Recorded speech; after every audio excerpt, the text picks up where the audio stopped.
Israel,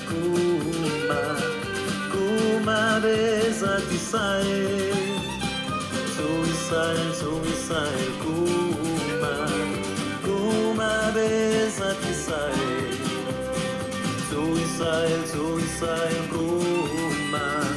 Kuma Bezat Israel, Zu Israel, Kuma Bezat Israel.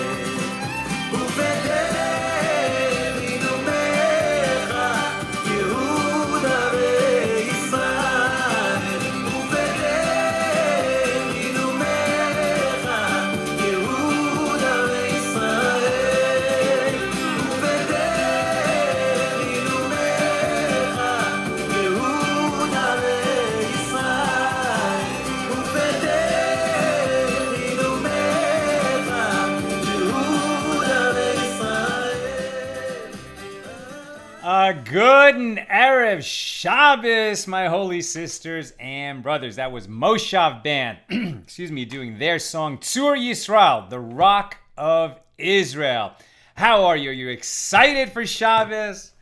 Good Shabbos! Let's light up the darkness. Got a beautiful daf to cover today, page 16 here in Tractate Yoima. What am I talking about? Tractate Sukkah, the 7th volume of the Talmud. These are the laws of Sukkot. We're still in chapter 1. Today, completing our discussion of the 9th Mishna and opening and completing our discussion of the 10th Mishna in chapter 1. Who is with us as we do some learning on a Friday afternoon, excited for Shabbos? Sharon in Lebanon, New Jersey, Yehudit in Florence, South Carolina, Allison in North Carolina, Callie in Mobile, Alabama, PK in Colorado, Bill in Missouri. Sharon says, Nachamu, Nachamu, Ami. This is Shabbos Nachamu, the Shabbos of consolation.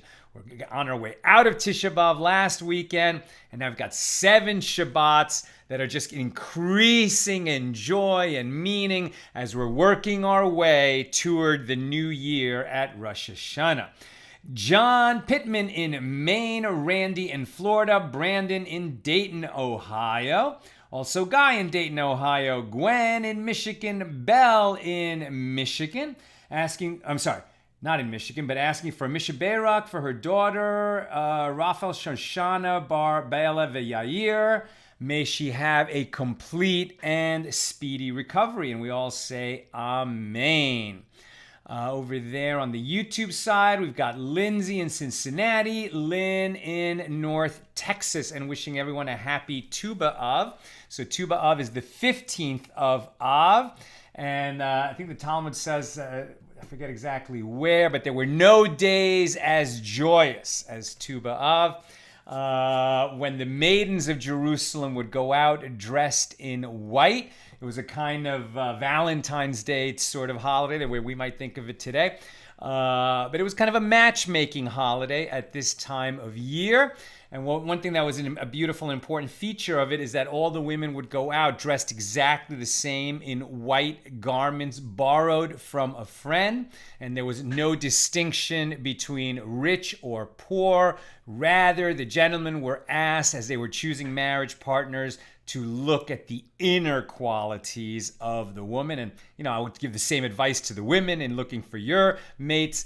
Look at those inner shining qualities. What's that partner going to be like in the long run?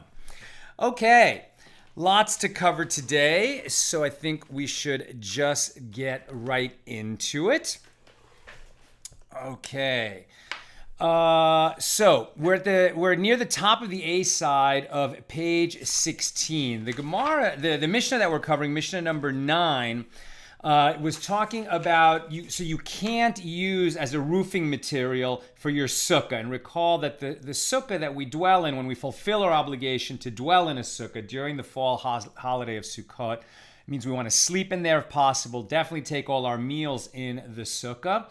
And the real distinctive feature, although we've talked about the walls and the height of the roofing, but it's that roofing that really is a distinctive feature of the sukkah. And as we've learned, it has to be made out of something that grew from the ground, plant matter. Basically in its raw state, not too processed. It could be cut, but it shouldn't be turned into something. Definitely not turned into a utensil or a vessel. Because then it would be capable of contracting ritual impurity. It would be susceptible to tuma, and something that is susceptible to tuma is disqualified as schach, as roofing for the sukkah. So you couldn't make the roofing out of metal rods, but you could use those metal rods to hold up the fit roofing, the proper roofing. And then you just have to make sure that there is more of the fit, the appropriate roofing material than the metal rods which are holding it up. The Gemara returns to discuss the matter itself cited above. Rabbi Ami bar Tavyoime said, if one roofed the sukkah with worn or incomplete vessels, the sukkah is unfit. You might have thought, so you can't roof the sukkah with vessels or utensils. They are susceptible to tuma, therefore they're disqualified as roofing material. But what about a vessel or utensil that's worn out and that nobody would use anymore as a vessel or utensil? Does it revert? And if it's made out of plant matter, and so the example here is like a mat woven from reeds, right? So that would be a material that should work as a roofing material, but it was at one point a utensil or a vessel or clothing, for example, or a sleeping mat, right? Like a sleeping mat of woven reeds. So that was capable of contracting tuma. So now that it's worn out or cut into very small pieces, can we use it to roof our sukkah? And so Rabbi Ami bar Tavyomi says no, right? If he roofed the sukkah with worn or incomplete vessels, the sukkah is nevertheless unfit. And the Gemara asks, what are these worn vessels that he's talking about? And Abaye answers, they are small cloths that do not have an area of 3 by 3 finger breadths, which is the minimum area of something that could be called a cloth that would have a usefulness as a cloth, which due to their size are not suited for use either by the poor or the wealthy. And so we saw this in another part of the Talmud that, a sort of a strip of cloth is going to, have no usefulness to a rich person beneath a certain size, but to a poor person, it would have some use. They could use it to patch their clothes. Rich people wouldn't bother to do that, so they would, its utility as a utensil is negated for the rich person, but for the poor person, it might have some utility. We're not going, really into those laws right now. Here, the question is it susceptible to tuma? If so, it shouldn't be used as roofing of the sukkah. What if it's no longer used by anyone for anything? You'd think maybe you can use it. Where am I? So according to Abaye, these are small cloths that do not have an area of 3 by 3 finger breadths, which due to their size are not suited for use either by the poor or the wealthy, and nevertheless, Rabbi Ami says they're no good for roofing the sukkah. And it is taught in a baraisa in accordance with the opinion of Rabbi Ami bar Tavyomi. In the case of a mat made of different types of vegetation, like papyrus and reed grass, even though its remnants were reduced from the requisite measure for contracting ritual impurity, still one may not roof the sukkah with them. And the baraisa continues, if a mat of reeds is large and is not designated for sleeping, but is suited only for roofing, one may roof the sukkah with it. So here you've got a situation where the material that's being used, papyrus or reeds from the swamp, plant matter that's been cut from the ground, so that would be absolutely valid material for the roofing of a sukkah. And now you've kind of woven it together, so that's okay. Like the roofing of our sukkah is made of bamboo slats, very thin bamboo slats that are woven together with some kind of reeds. I think maybe even bamboo reeds. So now you've made a covering for a sukkah. that mat, it resembles a mat, which in ancient times was what they would sleep on, right? I think, don't Japanese people still sleep on these tatami mats? So that's very similar. So you would say, well, it's like the same kind of weaving and the same kind of material. And if it was a bed mat, well, then that would be susceptible to tumah. It could contract ritual impurity and therefore would not be okay to use as the roofing of a sukkah. So here what matters is the intent of the person who wove together that mat of reeds. If he wove it together to be used on his sukkah, then it's valid roofing for a sukkah. If he wove it together to be a bed mat and then said, you know what, I could use this for my sukkah, then it's no good because it already has taken on the identity of his intent, which was the bed mat, and then it couldn't be used as roofing for the sukkah. Now, if you didn't designate what it was for, is the questions being asked here. If a mat of reeds is large and it wasn't designated for sleeping, it is suited only for roofing, but he didn't say to himself, I'm going to use it for roofing. Well, one may roof the sukkah with it. He didn't say to himself, I'm making it as a bed mat, so it's going to be okay to roof the sukkah with it.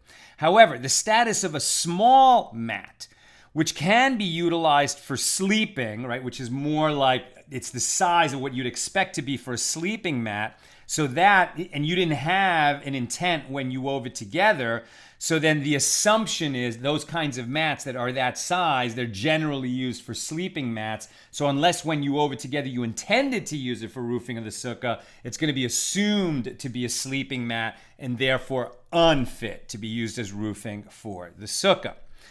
And Rabbi Eliezer says the status of even a large mat is that of a vessel. It is capable of contracting ritual impurity, and therefore one may not roof his sukkah with it. That's according to Rabbi Eliezer.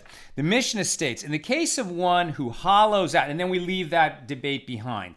Now we're going back to our Mishnah, Mishnah number 9, and at the end of the Mishnah, there was this unusual ruling. In the case of one who hollows out and creates a space inside a stack of grain, it is not a sukkah.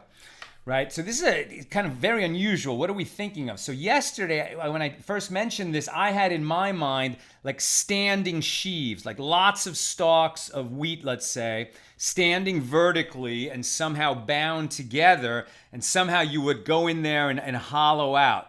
So I had the wrong idea. Maybe you can see this image. Let's see. Right? So it's a rolled up sheaf of wheat, large, right? And then it's tipped on its side, and they're hollowing out, right, into the cut ends of the wheat. This is the kind of question that's being posed here. Can that serve as a sukkah? So the Mishnah seems to be saying no. If you hollow out the inside of a sheaf of grain, you can't use that as a sukkah. But as we're going to see, there's some exceptions. So the Mishnah states, in the case of one who hollows out and creates a space inside a stack of grain, it is not a sukkah. That's our Mishnah. Rav Huna said, the sages taught that it is not a sukkah only in a case where there is not a space 1 handbreadth high along 7 handbreadths upon which the grain was piled. However, if there is a space measuring 1 handbreadth high along 7 handbreadths upon which the grain was piled, and now by hollowing out the stack, one is raising the existing walls and not forming a new space, it is a fit sukkah. I really had trouble understanding that until I got what they were saying. If you cut that sheaf, right, and it's just like a big, like a huge roll of stalks of wheat, and it's just cut, like a flat surface on either end of this massive tube, imagine like 6, 7, 8 feet high, and then you cut into it from the end, so that's not going to be a valid sukkah. Because of the principle that we've seen, prepare for yourself a sukkah. And this structure was not built to be a sukkah. And just cutting into it is not going to be enough.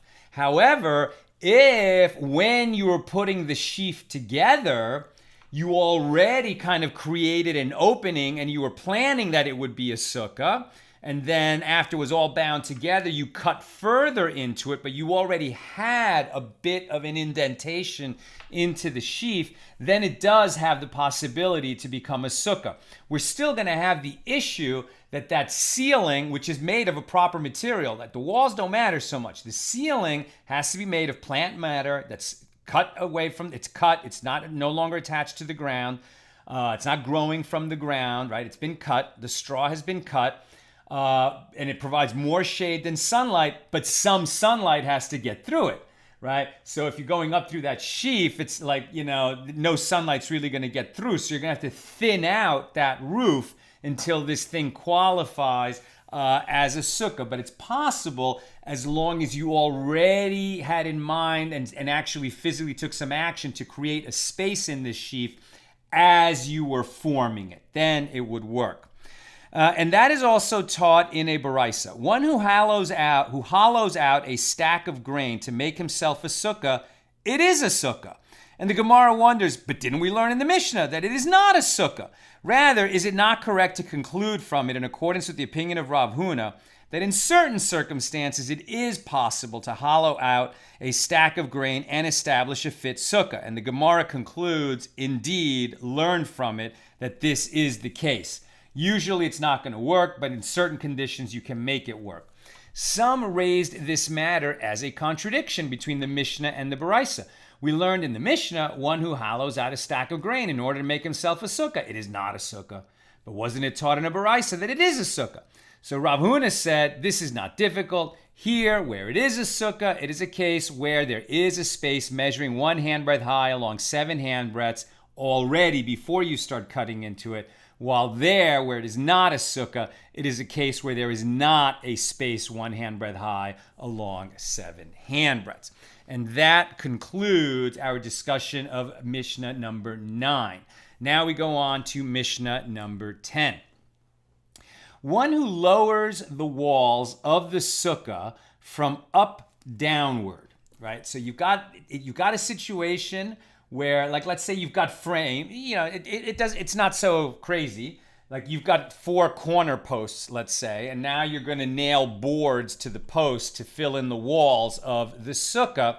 And you're actually going to start at the top and work your way down because maybe you don't have enough wood to get all the way to the bottom or to get all the way to the top. And as we'll see, you can have gaps, certainly at the top and at the bottom, but with a very stringent limitation with regard to the gap at the bottom, right? The wall doesn't need to reach all the way to the ground. The walls of your sukkah don't need to reach to the ground, but there's a minimum distance or a maximum distance that can be for that gap between the bottom of the wall and ground level.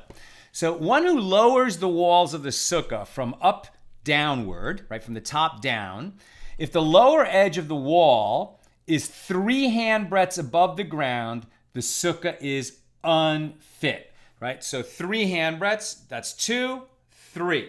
So this gap, if you've got that much of a gap between the bottom of the wall of your sukkah and the ground, the sukkah is not fit.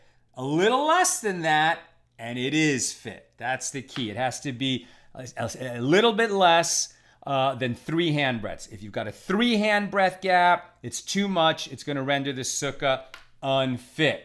Why? Can you imagine why is it that the wall must reach within 3 handbreadths of the ground? What is the importance of that? Now, we've seen that the principle of lavud says it's something that reaches within 3 handbreadths of something else is considered attached to it. So is it because of the principle of lavud and really the wall has to be attached to the ground, and by getting within 3 handbreadths it's as if it's attached to the ground?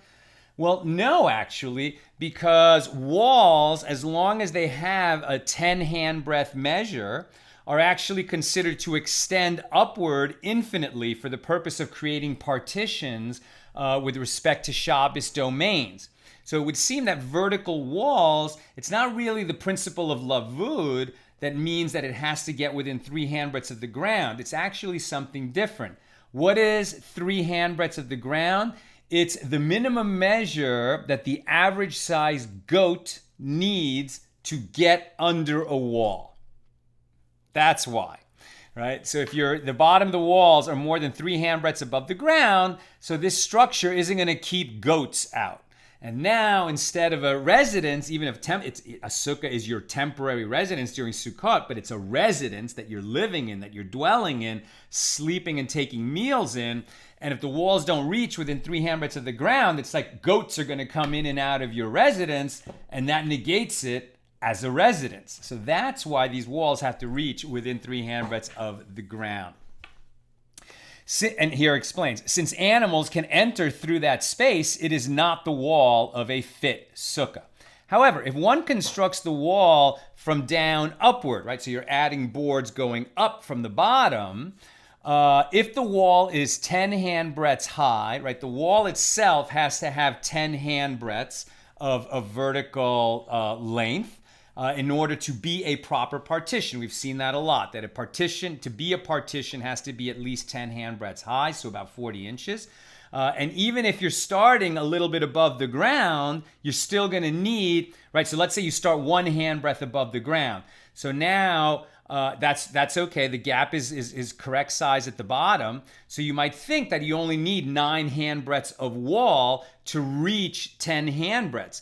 But is it a proper partition? At least according to one answer, no, because you need 10 handbreadths of partition, right? And so you might start 1 off the ground, but you're still going to need 10 handbreadths of fence, at least according to one opinion.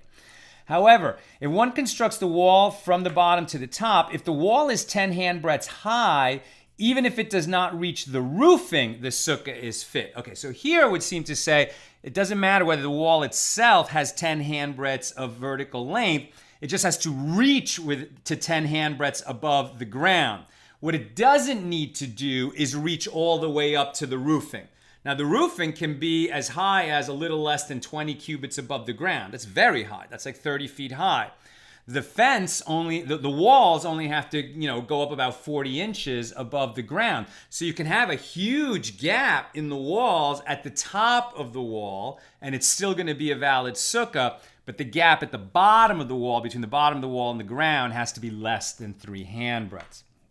Rabbi Yosef says, just as a wall built from down upward must be 10 handbreadths, so too in the case where one lowers the wall from the top toward the bottom, it must be 10 handbreadths in length. Regardless of its height off the ground, it is the wall of a fit sukkah, as the legal status of a 10 handbreadth partition is that of a full-fledged partition in all areas of halacha. So according to Rabbi Yosef, what you need is 10 handbreadths of fence, right? 10 vertical handbreadths of fence, like 40 inches high of fencing, of wall, of partition, and then it's a valid wall. And according to Rabbi Yosef, it doesn't matter how high off the ground or how low from reaching up to the roofing, as long as you've got 40 inches vertical of wall, then it counts as the wall of a sukkah. But that's the minority opinion.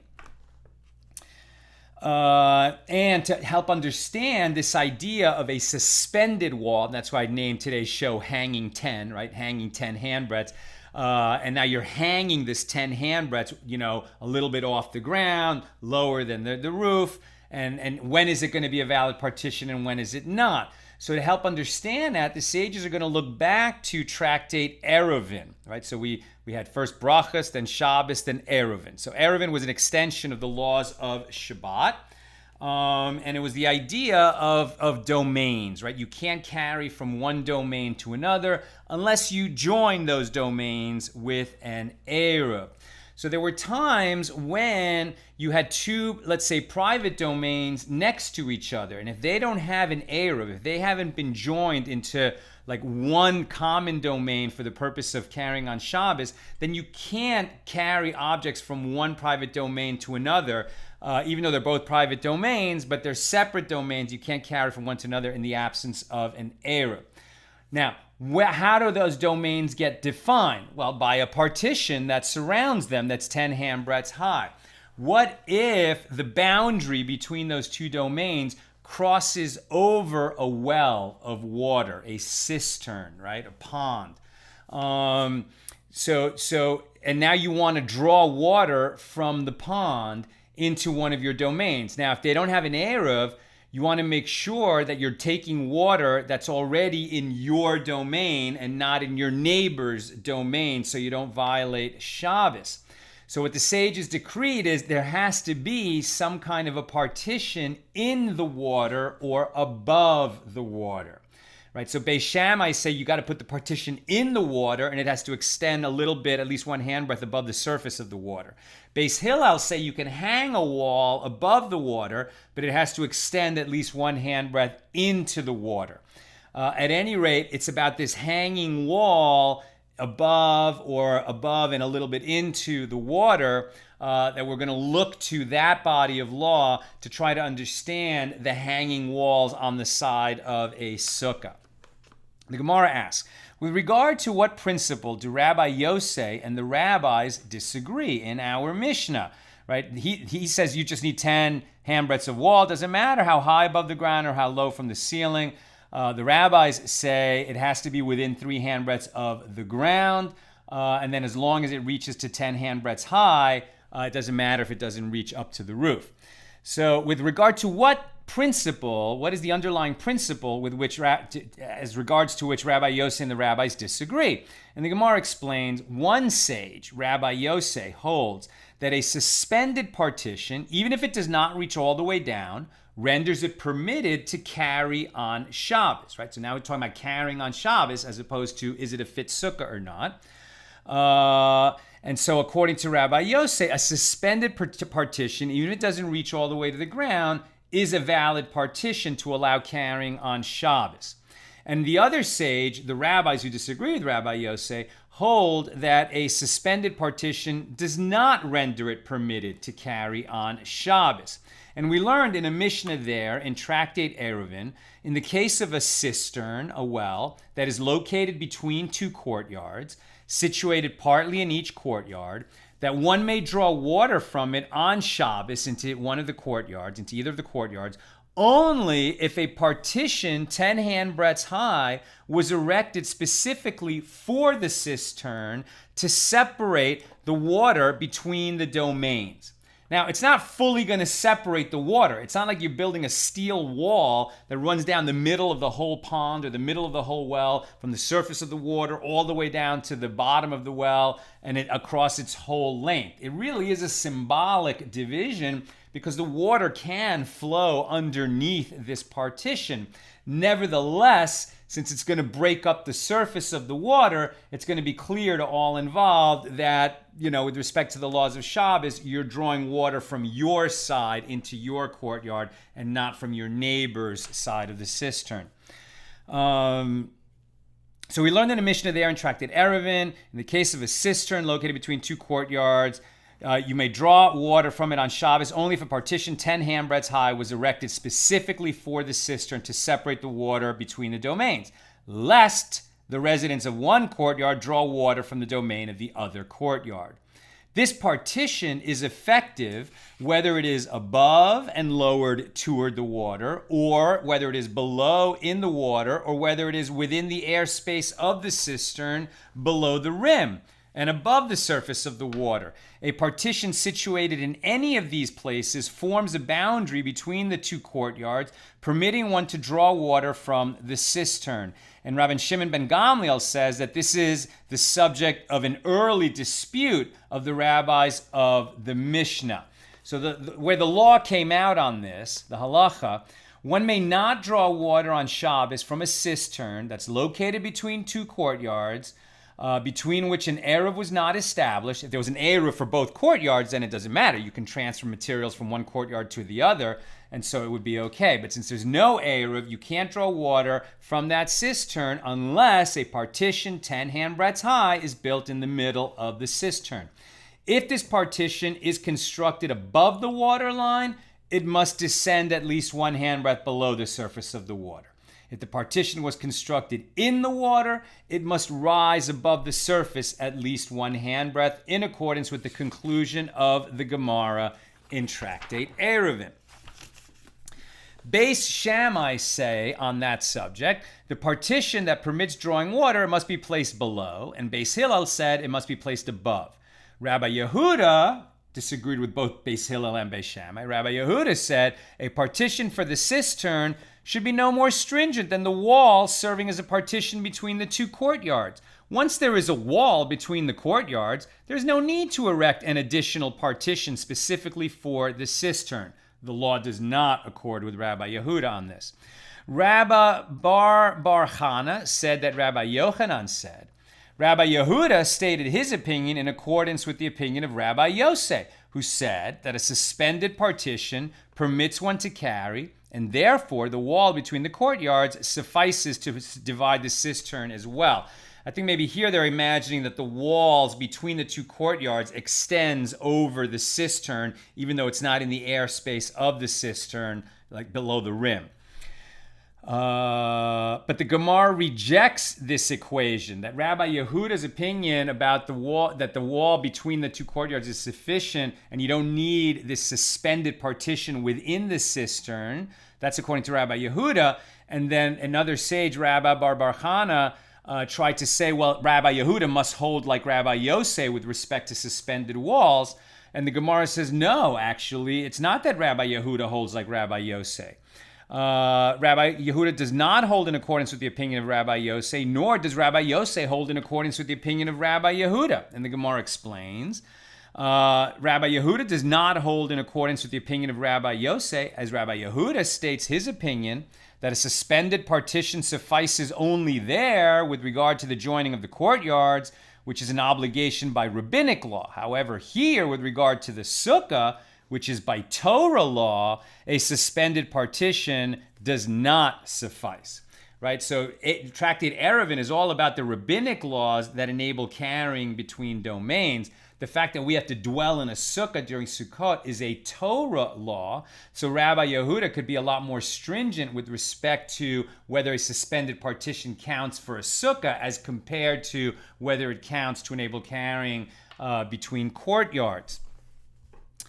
Nor does Rabbi Yosei hold in accordance with the opinion of Rabbi Yehuda, as Rabbi Yosei states his opinion that a suspended partition suffices only here with regard to a sukkah, which is a positive mitzvah. However, in the case of carrying between courtyards on Shabbos, which is a prohibition that is punishable by stoning, no, a suspended partition does not suffice. Here, Rabbi Yosei is making a distinction between positive mitzvahs and negative mitzvahs. Negative meaning, don't do such and such. Positive meaning, you shall do such and such, right? The sukkah is a positive mitzvah. You shall dwell in the sukkah.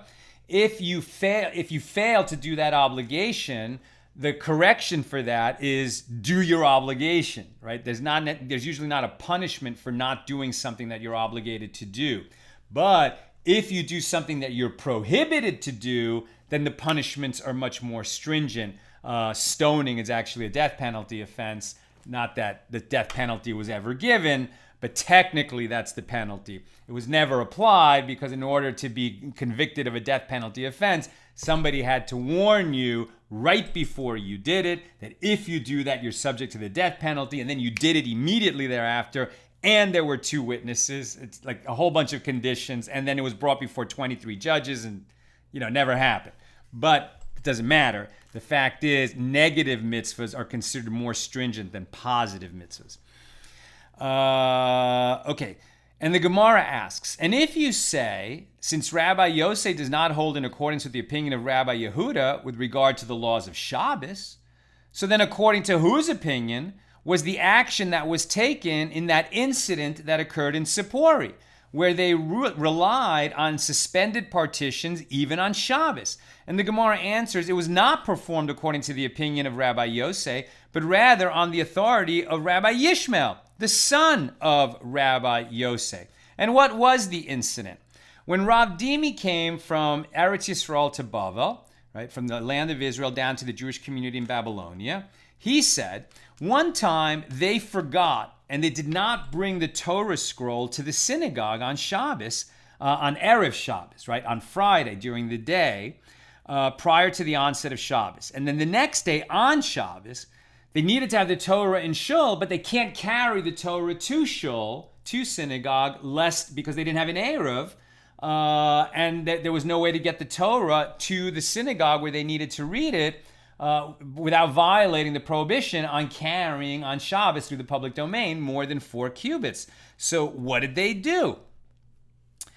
The next day on Shabbos, to avoid violating the prohibition against carrying, they spread and suspended sheets on posts that were fixed along the path from the house in which the Torah scroll was stored all the way to the synagogue, establishing partitions.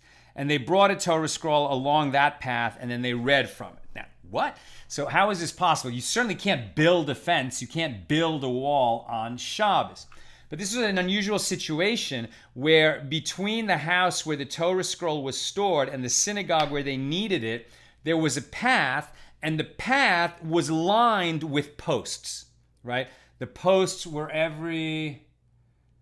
I don't know what the distance between the posts was, but there was a line of posts on either side of the path. Like that, right? And so they were able to hang sheets over the posts, which would act as a suspended partition.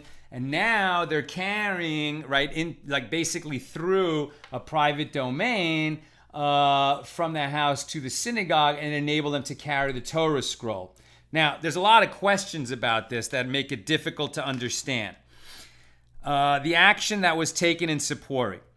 The Ritva explains, excuse me. The Ritva explains, the action in Sippori could not have been taken in accordance with the opinion of Rabbi Yosef, as he permits use of a suspended partition only in the case of a sukkah, and not in the case of Shabbos. Nor could it have been in accordance with the opinion of Rabbi Yehuda, who does allow suspended partitions in the case of Shabbos, but this happened in Sippori. Why wouldn't they follow Rabbi Yehuda's ruling in Sippori? Because Rabbi Yosef was the Tana and the local rabbinic authority, and if his ruling was you can't use that, they wouldn't overrule him. He's the local halakhic authority. So how could it have happened? Right, nor could it have happened in accordance with the opinion of Rabbi Yehuda, because Rabbi Yosef, followed by his sons, served as the halakhic authority in Sippori. Therefore, the action must have been performed in accordance with the opinion of Rabbi Yishmael, the son of Rabbi Yosef. Right, so after Rabbi Yosef died, his son, Rabbi Yishmael, became the halakhic authority in that region, in Sippori. And so in the Jerusalem Talmud, there is an explanation that Rabbi Yishmael, the son of Rabbi Yosef, did not disagree with his father. And this is due to the understanding in the Jerusalem Talmud that there is no difference between the opinions of Rabbi Yehuda and Rabbi Yosef with regard to a suspended partition. But that's not the way that we're understanding it here.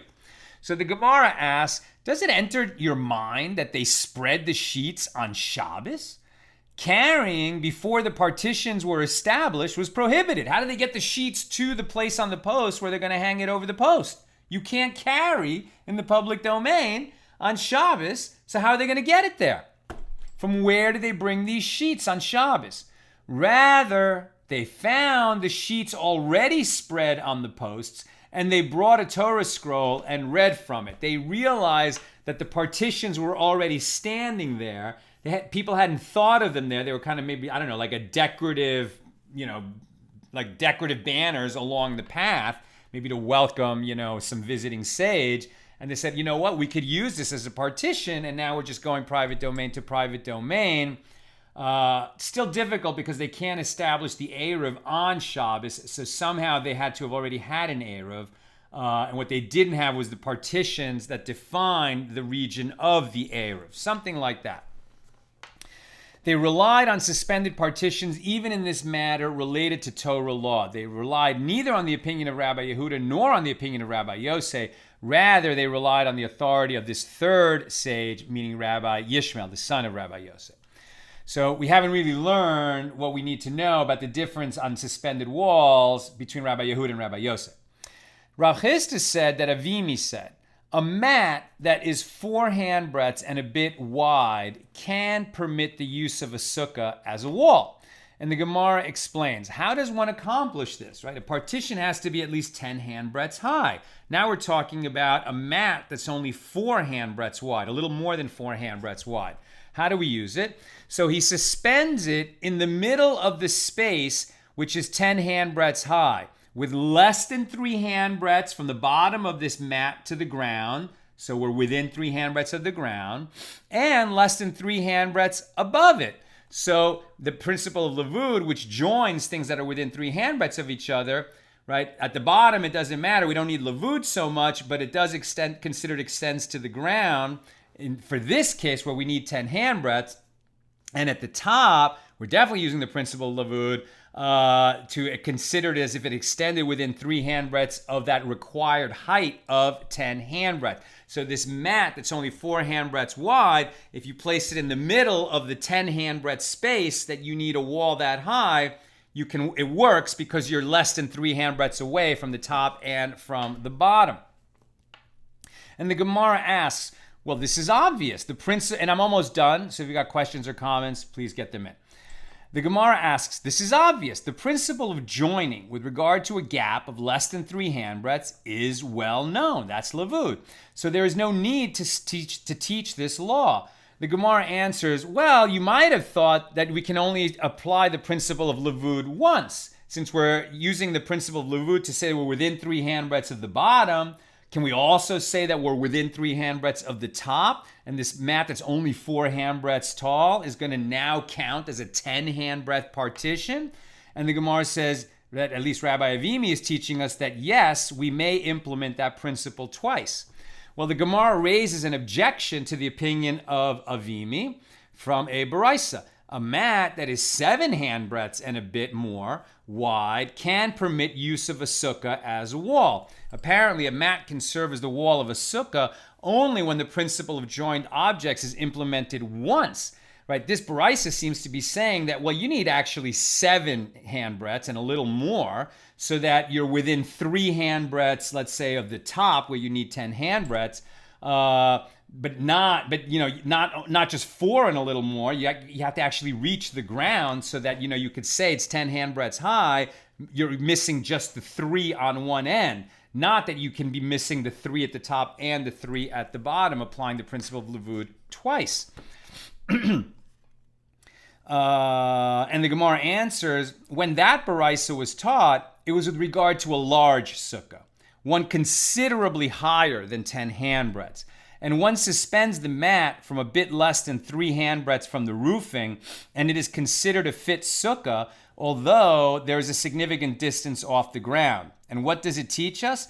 It teaches that one may lower the walls from the top down in accordance with the opinion of Rabbi Yosef.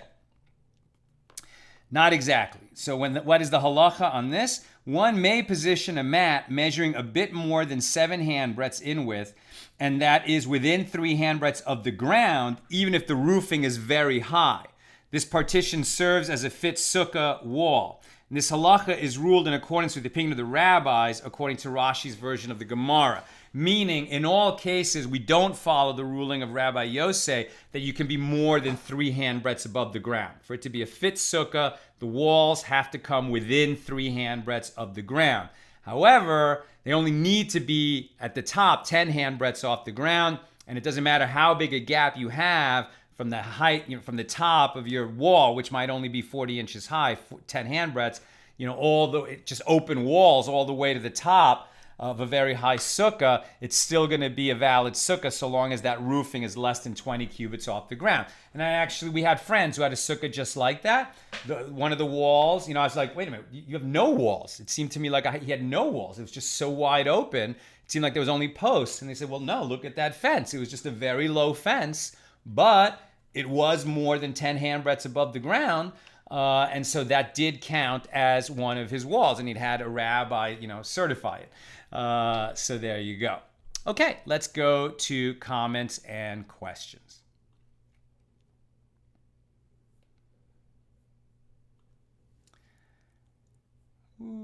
Google making me sign in again to the document I share with Nina so she can pass me the questions while she's getting Shabbos dinner ready. Okay. Lynn, hay/straw can be baled in a large round bale or smaller rectangular bales thrown to the cattle and horses, or just piled in a large, big, loose heap. And cats burrow into loose haystacks, I guess, to have their kittens. Interesting. Thank you. You live in Texas, North Texas. You've probably seen some hay bales, right? Very good.